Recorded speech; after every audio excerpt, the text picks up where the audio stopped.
Welcome to the second episode of Monroe County Civic Theater's Oc-Poe-ber Fest, a celebration of the works of the master of the macabre, Edgar Allan Poe. I'm your MC of Fright and Delight, Chilly Billy Spears, here to give you thrills, chills, and maybe even shakes. Whatever it takes to slake your thirst for the strange and bizarre. Remember, every Saturday this month we'll be bringing you Poe prose and poetry read to you by our own theater community.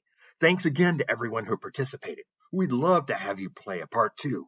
Please be sure to check our website at www.mcct.org to learn more about opportunities to get involved in our theater. As an all-volunteer nonprofit theater, your much appreciated contributions help us thrive. Thrive? Survive's more like it. Thanks for the helping hand. To make a donation, please visit www.mcct.org/support. Please help if you can. And now, a little more about the author. Here's the Poe Down. In our previous episode, you learned that Poe's childhood and adolescence were plagued by the deaths of those close to him. In 1812, after he lost his parents at a young age, he moved to Richmond, Virginia with his foster family. It was in Richmond that Poe grew up, married, and first gained a national literary reputation. The bumpy career of the restless romantic settled and unsettled him widely in Boston, Philadelphia, and Baltimore, and he even tried Scotland and England at times. He spent his final years in New York, where he met his not-so-cheery end in the Bronx. His dark storytelling has shaped our perception of him as a brooding and mysterious figure, but Poe hadn't always been so morbid and morose. In his early years, he seemed more interested in sports than spooks. He was into running and boxing. He was also a champion long jumper. He held a record for swimming 6 miles up the James River in Virginia. He also enjoyed rowing around Turtle Bay in New York City and hiking through the countryside. What happened? In 1829, Poe met Virginia Clem. After living with her family for nearly 6 years, Poe asked her mother for permission to marry her. She was 13. Hey, that's how old Juliet was, and we all know how that worked out. He promised to financially support her and her desperately poor family. Well, that didn't quite pan out, but they remained very happily married and in love until, you guessed it, Virginia died of tuberculosis 11 years later. Virginia is most likely the inspiration for several of his poems and stories, including The Raven, heard in our first episode last week, and our first reading tonight, Annabel Lee. The narrator falls in love with the beautiful Annabel Lee who lives by the sea. Their love makes the angels jealous.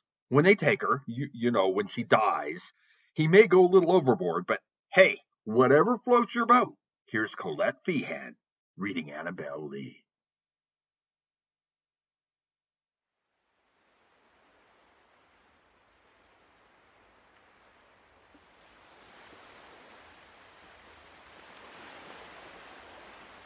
It was many and many a year ago in a kingdom by the sea that a maiden there lived whom you may know by the name of Annabel Lee. And this maiden she lived with no other thought than to love and be loved by me. I was a child and she was a child in this kingdom by the sea, but we loved with a love that was more than love, I and my Annabel Lee, with a love that the winged seraphs of heaven coveted, her and me. And this was the reason that long ago in this kingdom by the sea, a wind blew out of a cloud, chilling my beautiful Annabel Lee, so that her highborn kinsman came and bore her away from me, to shut her up in a sepulchre in this kingdom by the sea. The angels, not half so happy in heaven, went envying her and me. Yes, that was the reason, as all men know, in this kingdom by the sea, that the wind came out of a cloud by night, chilling and killing my Annabel Lee. But our love, it was stronger by far than the love of those who were older than we, of many far wiser than we, and neither the angels in heaven above nor the demons down under the sea can ever dissever my soul from the soul of the beautiful Annabel Lee.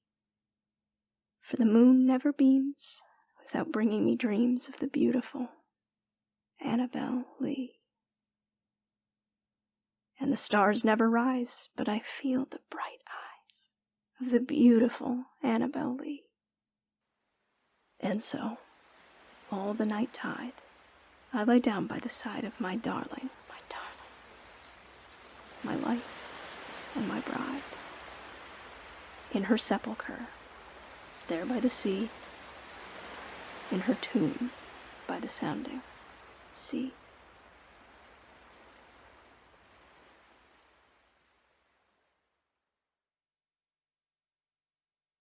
Our next story, published in 1838, has qualities that make it seem more like a dream than a story about real characters. A demon takes us to a nightmarish place full of grotesque sights and sounds that worsen until, well, we'll let Emily Bedwell demonize you with Poe's Silence, a Fable.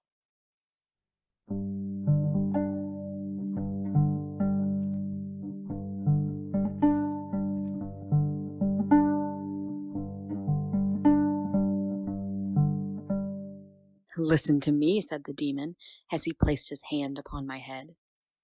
"The region of which I speak is a dreary region in Libya, by the borders of the river Zaire, and there is no quiet there, nor silence.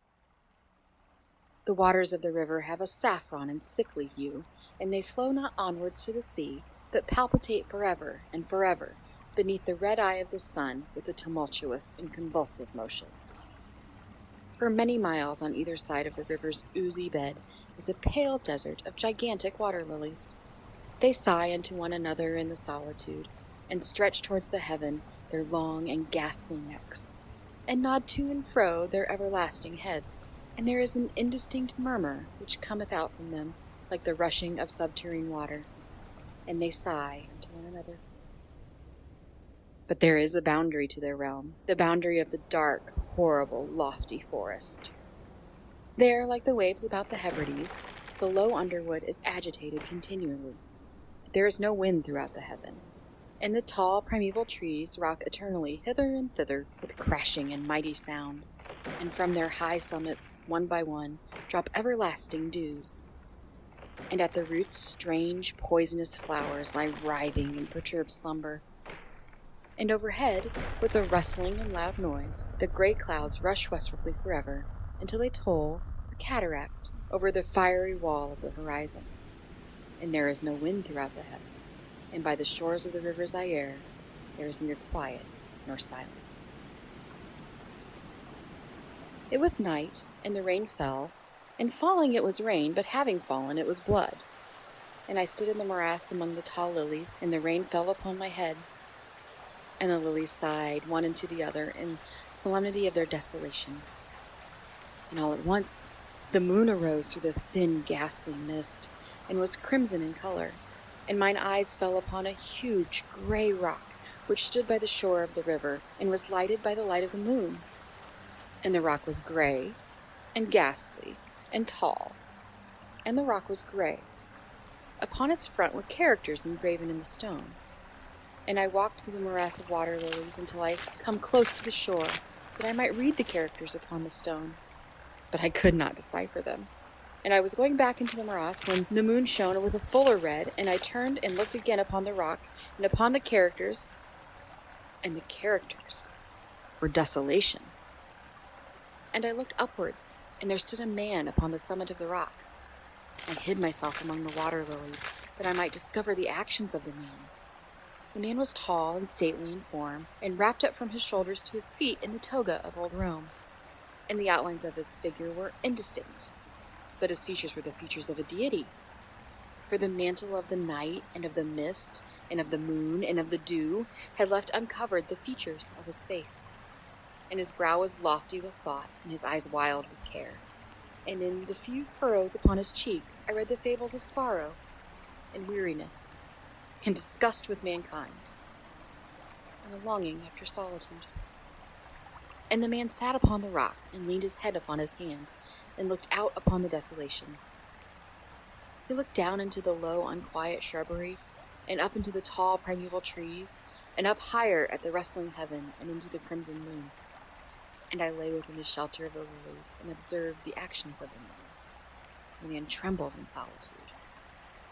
But the night waned, and he sat upon the rock, And the man turned his attention from the heaven, and looked upon the dreary river Zaire, and upon the yellow ghastly waters, and upon the pale legions of the water lilies, and to the murmur that came up from them. And I lay close within my covert, and observed the actions of the man. And the man trembled in the solitude. But the night waned, and he sat upon the rock. Then I went down into the recesses of the morass, and waded afar in among the wilderness of the lilies, and called unto the hippopotami which dwelt among the fens and recesses of the morass. And the hippopotami heard my call, and came with the behemoth unto the foot of the rock, and roared loudly and fearfully beneath the moon. And I lay close within my covert, and observed the actions of the man. And the man trembled in the solitude. But the night waned, and he sat upon the rock. Then I cursed the elements with the curse of tumult, and a frightful tempest gathered in heaven where before there had been no wind, and the heaven became livid with the violence of the tempest. And the rain beat upon the head of the man, and the floods of the river came down, and the river was tormented into foam, and the water lilies shrieked within their beds, and the forest crumbled before the wind, and the thunder rolled, and the lightning fell, and the rock rocked to its foundation. And I lay close within my covert, and observed the actions of the man. And the man trembled in the solitude. But the night waned, and he sat upon the rock. And then I grew angry and cursed with the curse of silence. The river, and the lilies, and the wind, and the forest, and the heaven, and the thunder, and the sighs of the water lilies, they became accursed and were still. The moon ceased to totter up its pathway to heaven. The thunder died away. The lightning did not flash. The clouds hung motionless, and the waters sunk to their level and remained. The trees ceased to rock. The water lilies sighed no more, and the murmur was no longer heard among them, or any shadow of sound throughout the vast, illimitable desert. And I looked upon the characters of the rock, and they were changed, and the characters were silence. And mine eyes fell upon the countenance of the man, and his countenance was wan with terror. And hurriedly he raised his head from his hand, and stood forth upon the rock and listened. And there was no voice throughout the vast, illimitable desert, and there were characters upon the rock were silence. And the man shuddered, and turned his face away, and fled afar off in haste, so that I beheld him no more. Now there are fine tales in the volumes of the Magi, in the iron-bound melancholy volumes of the Magi. Therein, I say, are glorious histories of the heaven, and of the earth, and of the mighty sea, and of the genii that overruled the sea, and the earth, and the lofty heaven. There was much more lore, too, in the sayings which were said to the Sibyls, and holy, holy things that were heard of old by the dim leaves that trembled around the Dodona. But as Allah liveth, the fable which the demon told me as he sat by my side in the shadow of the tomb, I hold to be the most wonderful of all. And as the demon made an end of the story, he fell back within the cavity of the tomb and laughed. And I could not laugh with the demon, and he cursed me because I could not laugh. And the lynx which dwelleth forever in the tomb came out therefore, and lay down at the feet of the demon, and looked at him steadily in the face.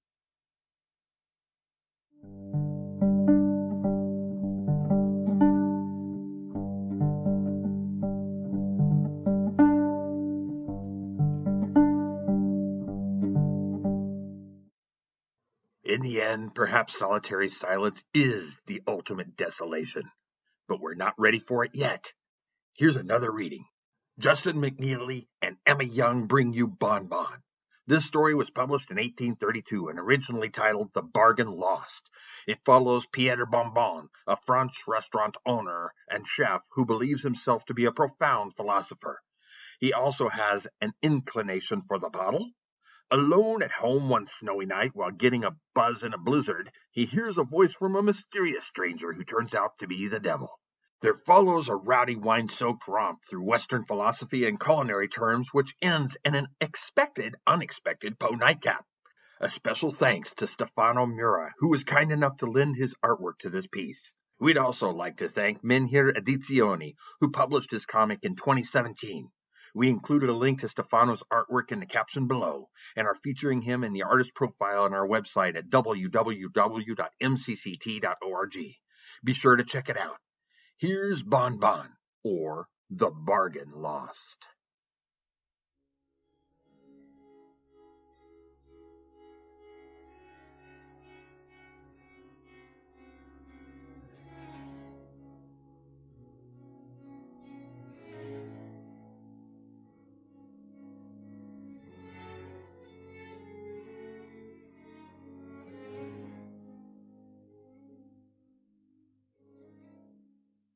That Pierre Bonbon was a restaurateur of uncommon qualifications. No man who, during the reign of our late beloved monarch, frequented the little café in the cul-de-sac Lefebvre at Rouen, will, I imagine, feel himself at liberty to dispute. That Pierre Bonbon was, in an equal degree, skilled in the philosophy of that period is, I presume, still more especially undeniable.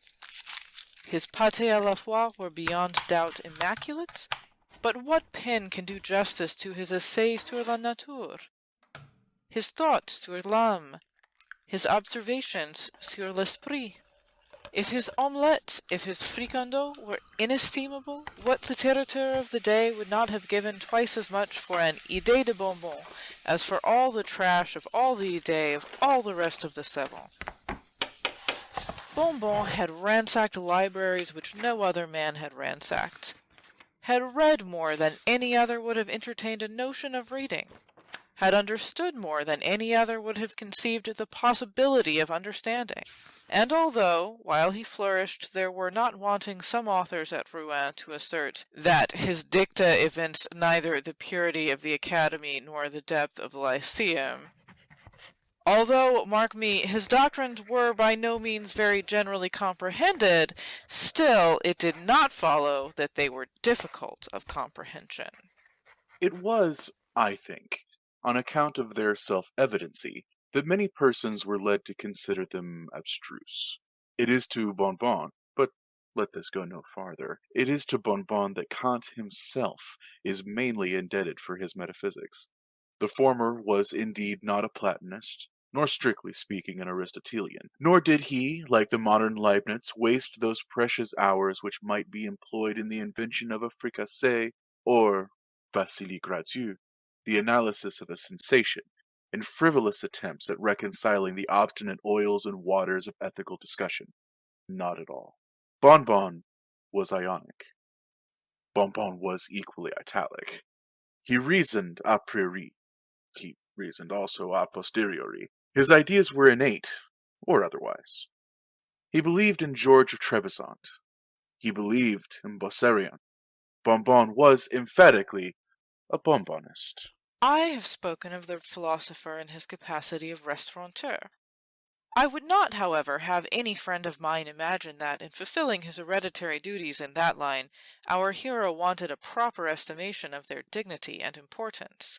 Far from it! It was impossible to say in which branch of his profession he took the greater pride. In his opinion, the powers of the intellect held intimate connection with the capabilities of the stomach. I am not sure, indeed, that he greatly disagreed with the Chinese, who hold that the soul lies in the abdomen. The Greeks at all events were right, he thought, who employed the same word for the mind and the diaphragm. By this I do not mean to insinuate a charge of gluttony, or indeed any other serious charge to the prejudice of the metaphysician. If Pierre Bonbon had his failings... And what great man has not 1,000? If Pierre Bonbon, I say, had his failings, they were failings of very little importance. Faults indeed which, in other tempers, have often been looked upon rather in light of virtues. As regards one of these foibles, I should not even have mentioned it in this history, but for the remarkable prominency, the extreme alto rilevo, in which it jutted out from the plane of his general disposition.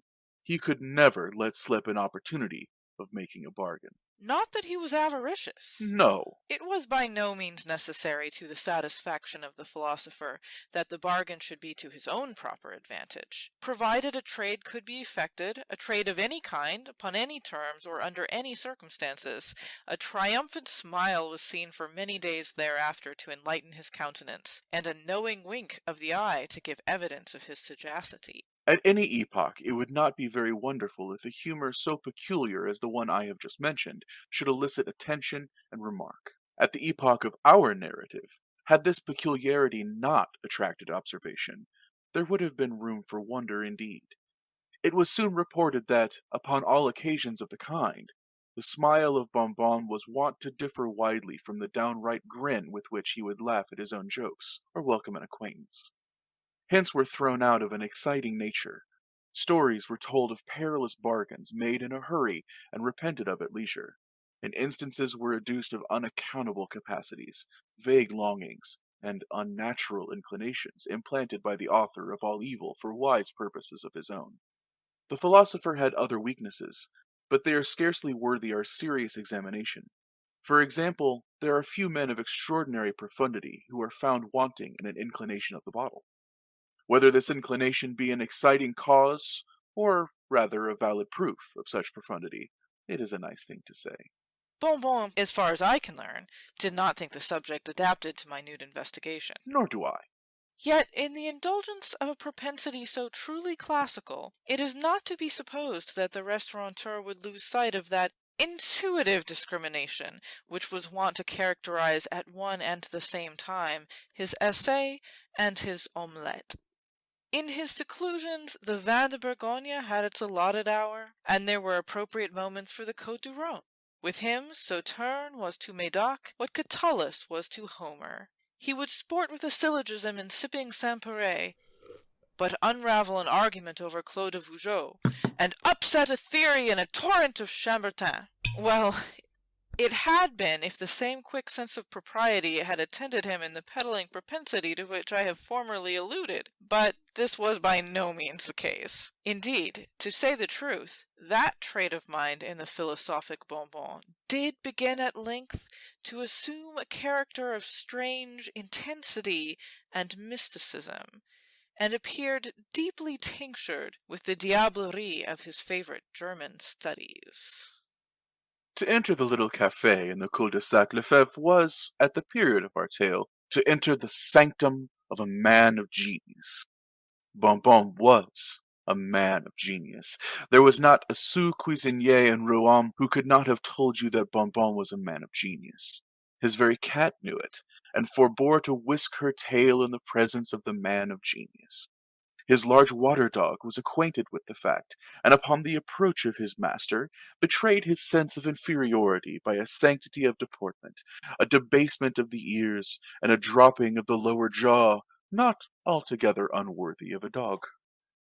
It is, however, also true that much of this habitual respect might have been attributed to the personal appearance of the metaphysician. A distinguished exterior will, I am constrained to say, have its weight even with a beast, and I am willing to allow much in the outward man of the restaurateur calculated to impress the imagination of the quadruped. There is a peculiar majesty about the atmosphere of the little grate, if I may be permitted so equivocal an expression, which mere physical bulk alone will be found at all times inefficient in creating. If, however, Bonbon was barely 3 feet in height, and if his head was diminutively small, still it was impossible to behold the rotundity of his stomach without a sense of magnificence nearly bordering upon the sublime. In its size, both dogs and men must have seen a type of his acquirements, in its immensity a fitting habitation for his immortal soul. I might here, if it so pleased me, dilate upon the matter of habiliment, and other mere circumstances of the external metaphysician. I might hint that the hair of our hero was worn short, combed smoothly over his forehead, and surmounted by a conical-shaped white flannel cap and tassels. That his pea-green jerkin was not after the fashion of those worn by the common class of restaurateur at that day. That the sleeves were something fuller than the reigning costume permitted. That the cuffs were turned up, not as usual in that barbarous period, with cloth of the same quality and color as the garment, but faced in a more fanciful manner with the party-colored velvet of Genoa. That his slippers were of a bright purple, curiously filigreed, and might have been manufactured in Japan, but for the exquisite pointing of the toes and the brilliant tints of the binding and embroidery. That his breeches were of the yellow satin-like material called a meuble. That his sky-blue cloak, resembling in form a dressing wrapper, and richly bestudded all over with crimson devices, floated cavalierly upon his shoulders like a mist of the morning. And that his tout ensemble gave rise to the remarkable words of Benvenuta, the improvisatrice of Florence, that it was difficult to say whether Pierre Bonbon was indeed a bird of paradise, or rather a very paradise of perfection. I might, I say, expatiate upon all these points, if I pleased. but I forbear.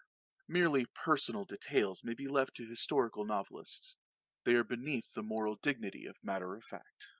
Indeed, I have said that to enter the café of the cul-de-sac Lefebvre was to enter the sanctum of a man of genius. But then it was only the man of genius who could duly estimate the merits of the sanctum. A sign consisting of a vast folio swung before the entrance. On one side the volume was painted a bottle, on the reverse a pâté. On the back were visible in large letters, Œuvre de Bonbon. Thus was delicately shadowed forth the twofold occupation of the proprietor.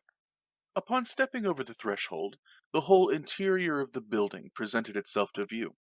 A long, low-pitched room of antique construction was indeed all the accommodation afforded by the café. In a corner of the apartment stood the bed of the metaphysician. An array of curtains, together with a canopy à la grecque, gave it an air at once classic and comfortable. In the corner diagonally opposite appeared in direct family communion the properties of the kitchen and the bibliothèque. A dish of polemics stood peacefully upon the dresser. Here lay an ovenful of the latest ethics, there a kettle of duodecimo mélange. Volumes of German morality were hand in glove with the gridiron. A toasting fork might be discovered by the side of Eusebius. Plato reclined at his ease in the frying pan, and contemporary manuscripts were filed away upon the spit. In other respects, the Café de Bonbon might be said to differ little from the usual restaurant of the period. A large fireplace yawned opposite the door. On the right of the fireplace an open cupboard displayed a formidable array of labeled bottles. It was here, about 12 o'clock one night, during the severe winter of '83, that Pierre Bonbon, after having listened for some time to the comments of his neighbors upon his singular propensity, that Pierre Bonbon, I say, having turned them all out of his house, locked the door upon them with an oath, and betook himself in no very pacific mood to the comforts of a leather-bottomed armchair and a fire of blazing faggots. It was one of those terrific nights which are only met with once or twice during a century.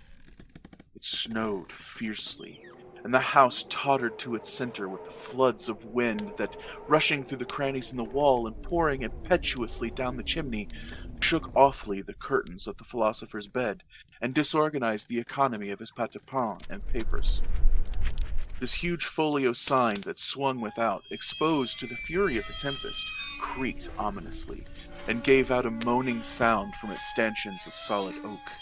It was in no placid temper, I say, that the metaphysician drew up his chair to its customary station by the hearth. Many circumstances of a perplexing nature had occurred during the day to disturb the serenity of his meditations.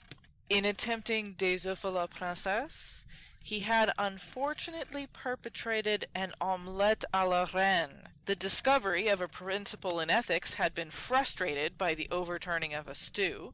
And last, not least, he had been thwarted in one of those admirable bargains which he at all times took such especial delight in bringing to a successful termination. But in the chafing of his mind at these unaccountable vicissitudes, there did not fail to be mingled some degree of that nervous anxiety which the fury of a boisterous night is so well calculated to produce. Whistling to his more immediate vicinity the large black water dog we have spoken of before, and settling himself uneasily in his chair, he could not help casting a wary and unquiet eye toward those distant recesses of the apartment, whose inexorable shadows not even the red firelight itself could more than partially succeed in overcoming. Having completed a scrutiny whose exact purpose was perhaps unintelligible to himself, he drew close to his seat a small table covered with books and papers, and soon became absorbed in the task of retouching a voluminous manuscript intended for publication on the morrow. He had been thus occupied for some minutes when... "I am in no hurry, Monsieur Bonbon," suddenly whispered a whining voice in the apartment. "The devil?" ejaculated our hero, starting to his feet, overturning the table at his side, and staring around him in astonishment. "Very true," calmly replied the voice. Very, very true? What is very true? How came you here?" vociferated the metaphysician as his eye fell upon something which lay stretched at full length upon the bed. I was saying, said the intruder without attending to the interrogatives, I was saying that I am not at all pushed for time, that the business upon which I took the liberty of calling is of no pressing importance. In short, that I can very well wait until you have finished your exposition. My exposition? There now, how do you know? How came you to know, to understand, that I was writing an exposition? Good God! Hush, replied the figure in a shrill undertone, and, arising quickly from the bed, he made a single step towards our hero, while an iron lamp that depended overhead swung convulsively back from his approach. The philosopher's amazement did not prevent a narrow scrutiny of the stranger's dress and appearance.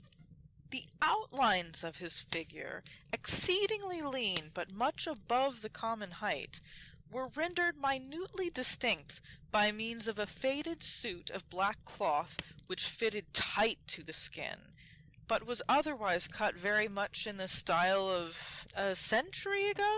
These garments had evidently been intended for a much shorter person than their present owner. His ankles and wrists were left naked for several inches. In his shoes, however, a pair of very brilliant buckles gave the lie to the extreme poverty implied by the other portions of his dress. His head was bare and entirely bald, with the exception of a hind part, from which depended a queue of considerable length.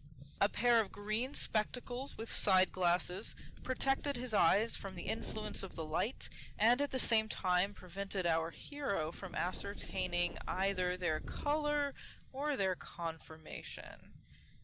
About the entire person there was no evidence of a shirt, but a white cravat of filthy appearance was tied with extreme precision around the throat, and the ends hanging down formally side by side gave, although I dare say unintentionally, the idea of an ecclesiastic. Indeed, many other points in both his appearance and demeanor might have very well sustained a conception of that nature. Over his left ear he carried, after the fashion of a modern clerk, an instrument resembling the stylus of the ancients. In a breast pocket of his coat appeared conspicuously a small black volume fastened with clasps of steel. This book, whether accidentally or not, was so turned outwardly from the person as to discover the words Rituel Catholique in white letters upon the back.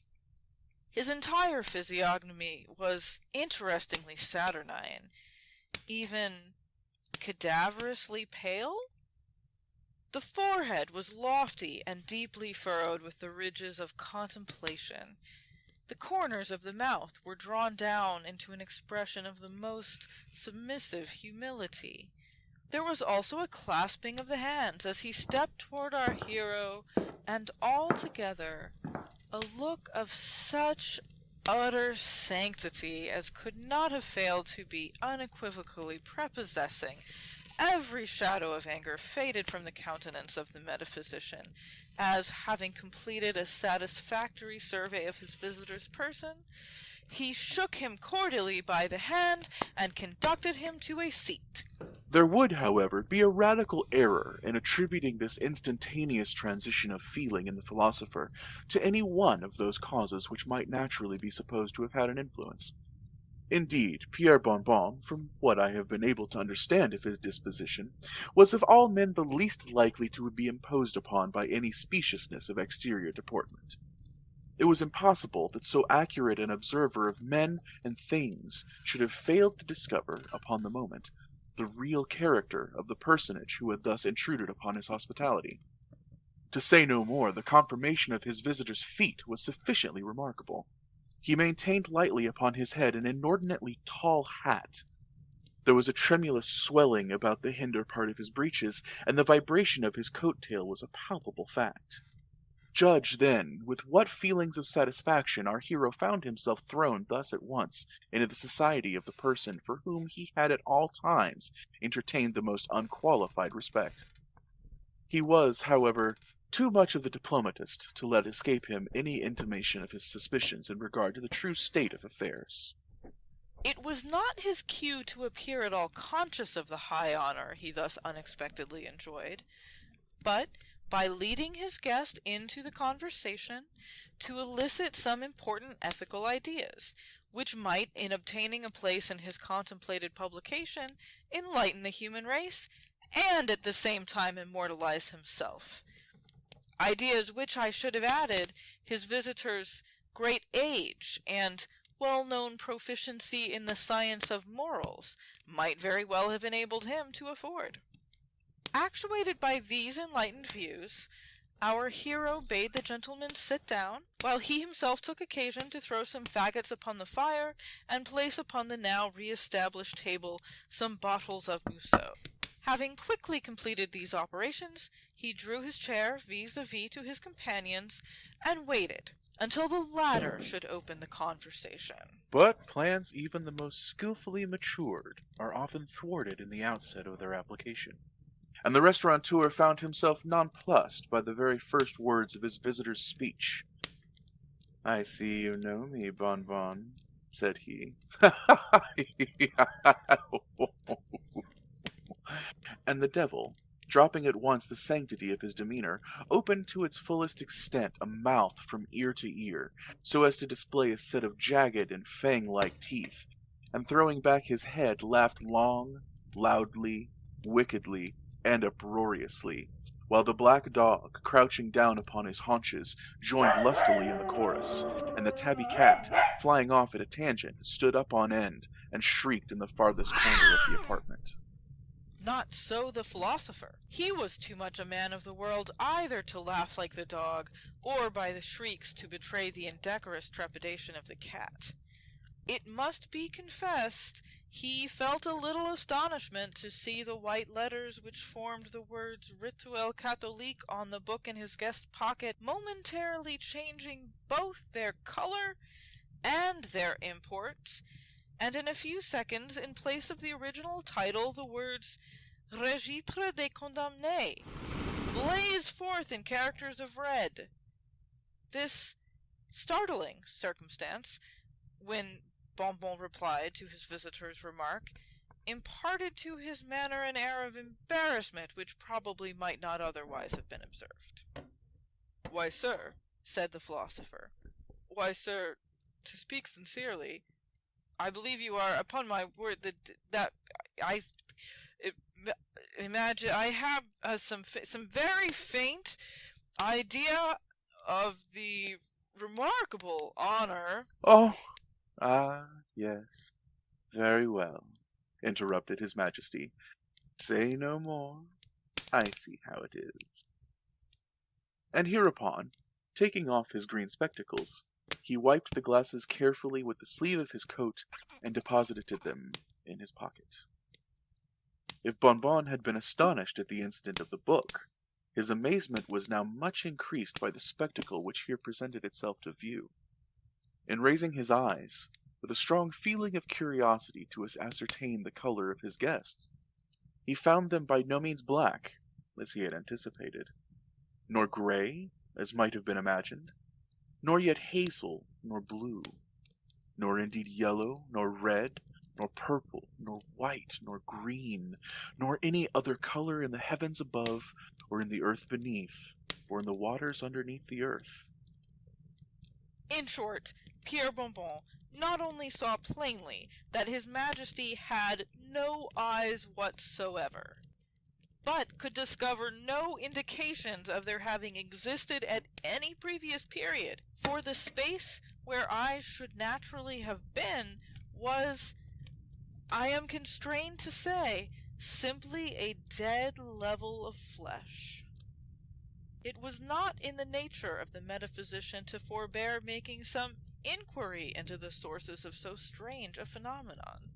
And the reply of his Majesty was at once prompt, dignified, and satisfactory. "Eyes? my dear Bonbon. I, did you say? Oh. I perceive. The ridiculous prints, which are in circulation, have given you a false idea of my personal appearance. Aye. True.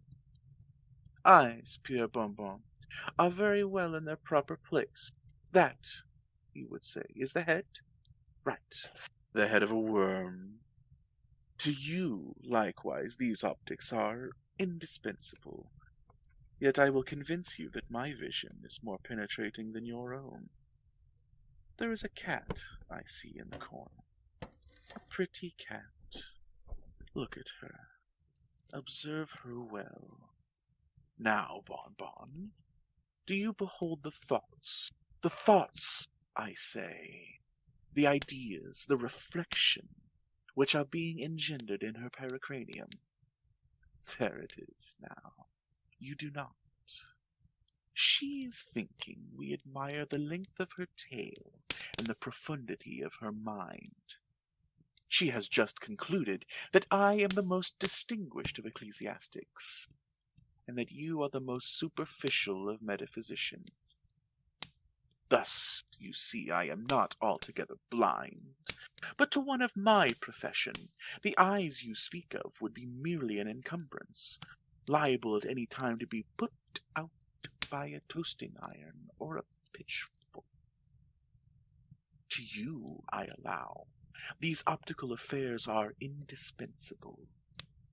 Endeavor, Bonbon, to use them well.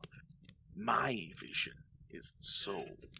Hereupon the guest helped himself to the wine upon the table, and pouring out a bumper for Bonbon, requested him to drink it without scruple and make himself perfectly at home. A clever book, that of yours, Pierre, resumed his Majesty, tapping our friend knowingly upon the shoulder as the latter put down his glass after a thorough compliance with his visitor's injunction. A clever book, that of yours, upon my honor. It's a work after my own heart. Your arrangement of the matter, I think, however, might be improved, and many of your notions remind me of Aristotle. That philosopher was one of my most intimate acquaintances. I liked him as much for his terrible ill temper as for his happy knack at making a blunder. There is only one solid truth in all that he has written, and for that I gave him the hint out of pure compassion for his absurdity. I suppose, Pierre Bonbon, you very well know to what divine moral truth I am alluding? Cannot say that I, Indeed.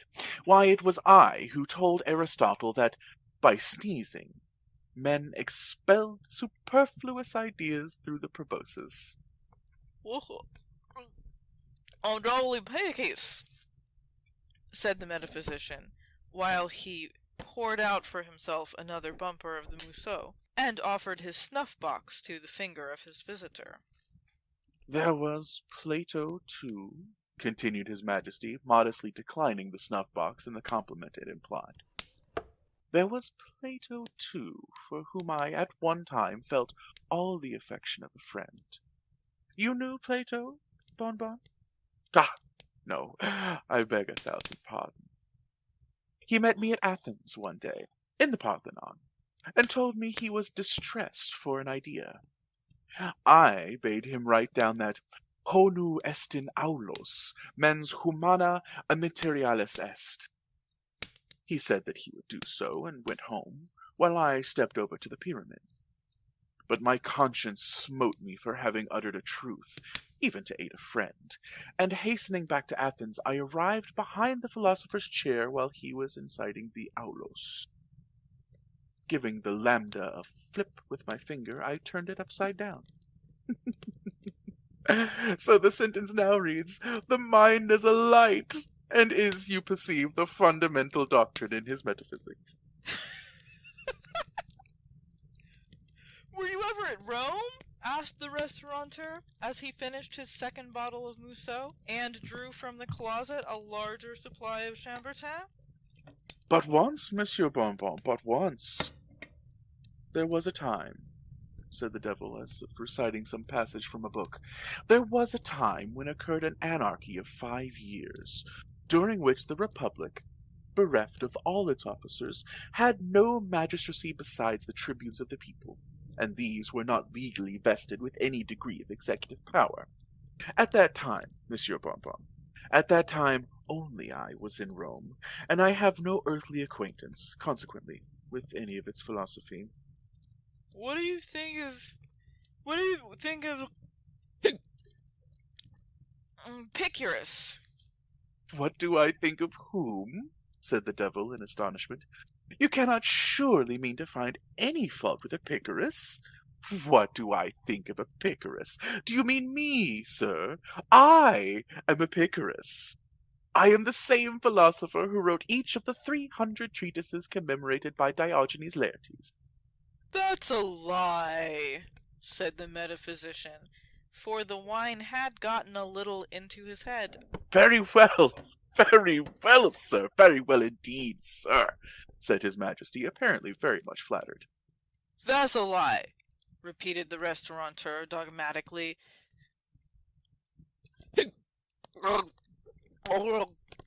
Lie. Well, have it your own way," said the devil pacifically, and Bonbon, having beaten his majesty in an argument, thought it his duty to conclude a second bottle of Chambertin. "As I was saying," resumed the visitor, "as I was observing a little while ago, there are some very outre notions in that book of yours, Monsieur Bonbon. What, for instance, do you mean by all that humbug about the soul? Pray, sir, what is the soul?"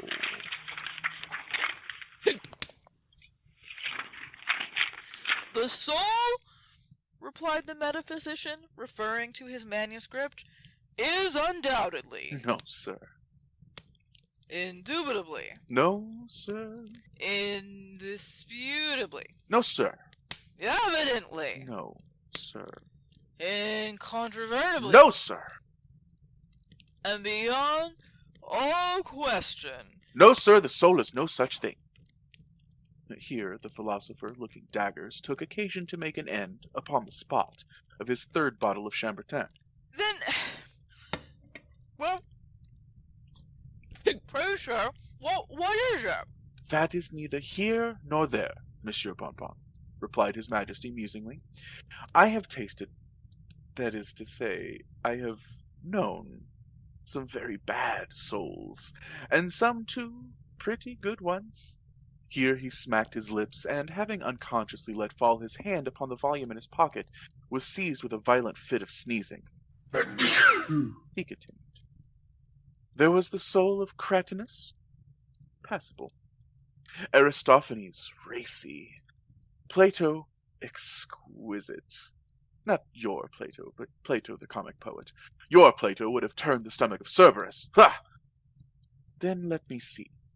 There were Novius, and Andronicus, and Plautus, and Terentius. Then there was Lucilius, and Catullus, and Naso, and Quintus Flaccus. Dear Quinty, as I called him, when he sung a seculare for my amusement, while I toasted him, in pure good humour, on a fork. But they want flavour, these Romans. One fat Greek is worth a dozen of them, and besides will keep, which cannot be said of a Quirite. Let us taste your Sauterne."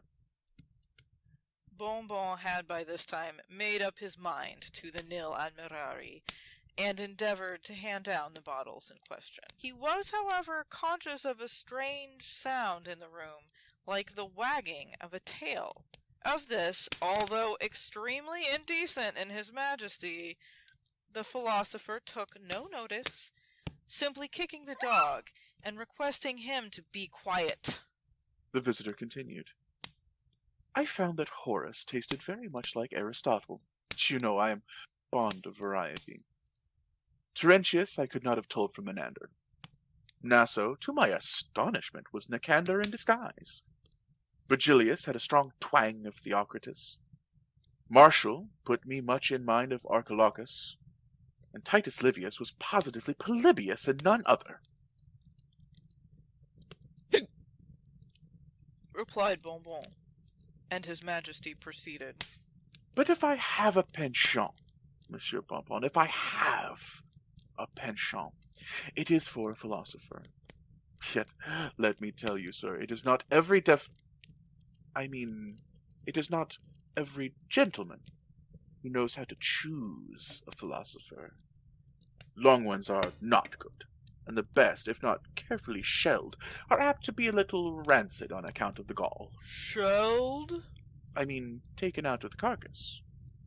What do you think of, physician? Don't mention them. Ugh! Ugh! Here His Majesty retched violently. I never tasted but one, that rascal Hippocrates. Smelt of asafoetida. Ugh! Ugh! Ugh! Caught a wretched cold washing him in the Styx, and after all he gave me the cholera morbus. The wretch! Ejaculated Bonbon. The portion of a pillbox? And the philosopher dropped a tear. After all, continued the visitor, after all, if a gentleman wishes to live, he must have more talents than one or two. And with us, a fat face is an evidence of diplomacy. How so? Why, we are sometimes exceedingly pushed for provisions. You must know that, in a climate so sultry as mine, it is frequently impossible to keep a spirit alive for more than 2 or 3 hours.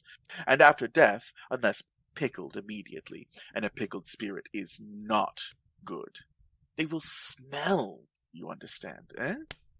Putrefaction is always to be apprehended when the souls are consigned to us in the usual way.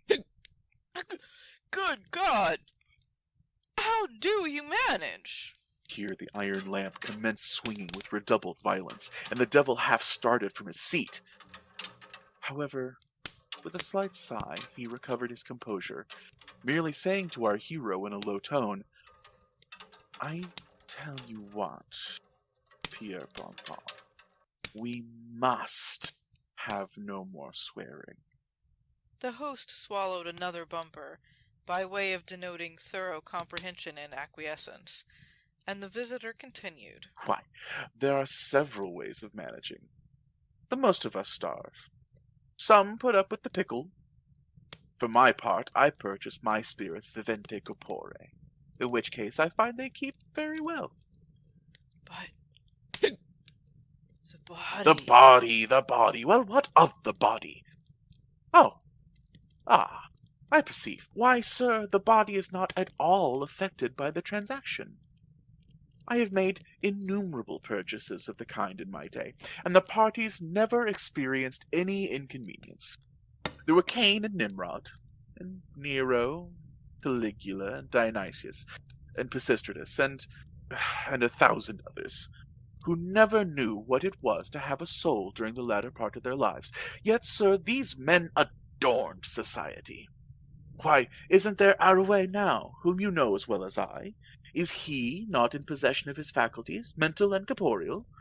Who writes a keener epigram? Who reasons more wittily? But stay, I have his agreement in my pocketbook. Thus saying, he produced a red leather wallet, and took from it a number of papers.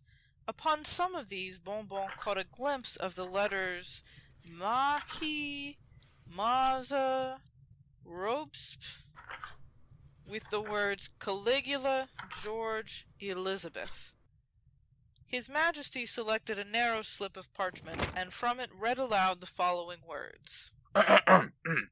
In consideration of certain mental endowments, which it is unnecessary to specify, and in further consideration of 1,000 louis d'or, I, being aged 1 year and 1 month, do hereby make over to the bearer of this agreement all my right, title, and appurtenance in the shadow called my soul.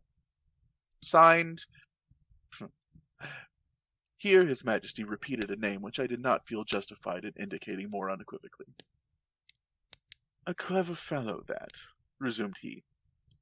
But like you, Monsieur Bonbon, he was mistaken about the soul. The soul a shadow. Truly, the soul a shadow.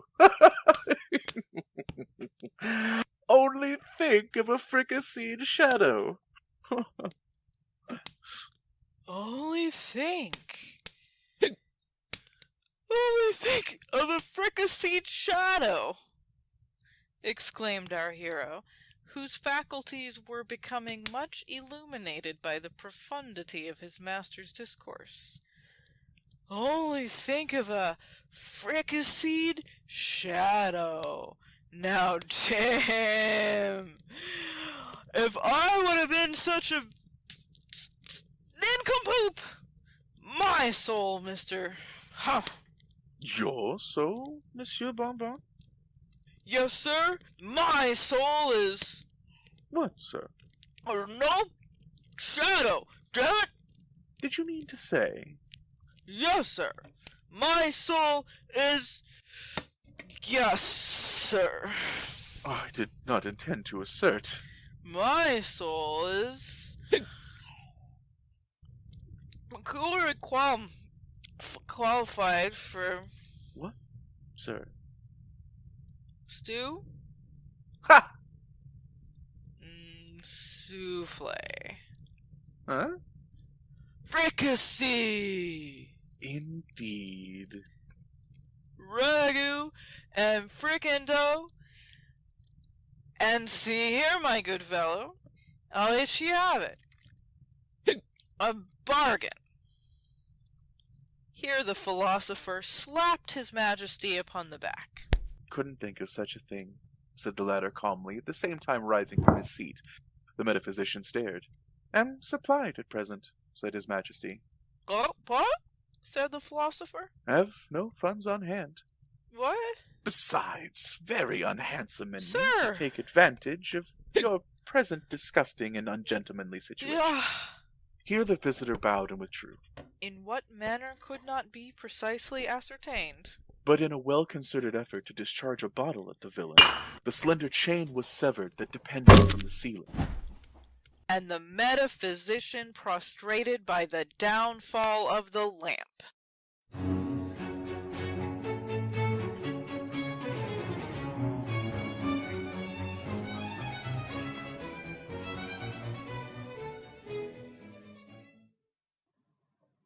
Well, that bonbon is your sweet dessert and concludes our episode. Thanks for listening. Remember, we'll be celebrating the works of Poe all month long with a new episode of his readings every Saturday this October. Make sure to check out our website and social media pages for the video links. Until next time, this is Chilly Billy Spears saying hope you sleep well tonight, but maybe you should keep to your bedchamber. Crypts are chilly this time of year, especially by the sea.